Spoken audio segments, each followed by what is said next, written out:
बीड हत्याकांडावरून सुरू असलेल्या आरोप प्रत्यारोपाच्या पार्श्वभूमीवर पर्यावरण मंत्री पंकजा मुंडेंनी ट्विट केलेलं आहे।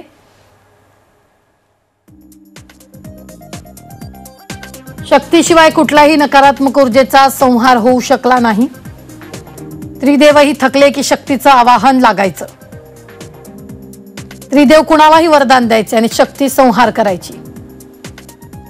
दुर्दैवी घटना हे कलियुगातील स्वतःला काहीतरी मिळवण्यासाठी काहीही करणाऱ्यांसाठी खाद्य आहे। भावना कुठे आहेत?